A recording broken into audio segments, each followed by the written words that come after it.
Et comme vous voyez aujourd'hui, donc on s'inscrit dans cette dynamique d'alléger un peu le gain à nos compatriotes qui sont dans le besoin. Pour cela, on distribue des denrées alimentaires. Donc cette activité est perpétuée donc, depuis plusieurs années déjà dans le cadre du social.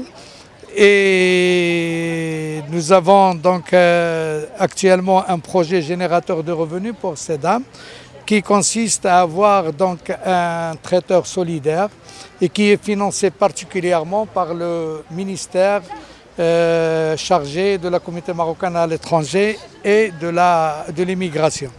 Et à cet effet, au mois de septembre, Monsieur le ministre Abdelkarim Ben Atir se déplaça pour inaugurer donc, ce centre. Donc cette activité pour laquelle nous sommes aujourd'hui là, qui est la distribution de denrées alimentaires, est financée par la Fondation Hassan II des Marocains résidant à l'étranger et le Conseil de la communauté marocaine à l'étranger.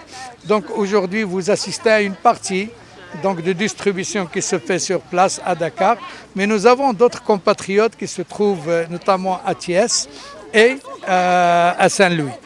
Nous avons à peu près une soixantaine de familles. Dans 40 que vous voyez ici, c'est des femmes mariées qui sont venues pour certaines avec d'autres enfants.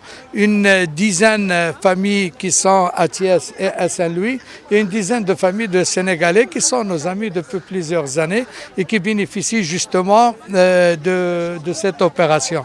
Et aussi, nous organisons donc des colonies de vacances dans lesquelles on prend des enfants de la communauté et des Sénégalais aussi pour connaître un peu la tradition marocaine, la culture marocaine. Et pour les autres, c'est surtout pour les Marocains, c'est pour leur identité, pour aller vivre donc, des moments au Maroc dans leur pays d'origine. Comme les gens, certainement, pour certains, ils n'ont pas les moyens, les colonies de vacances permettent aussi à ces enfants d'aller voir leurs familles qui sont sur place et surtout donc, de voir aussi le Maroc.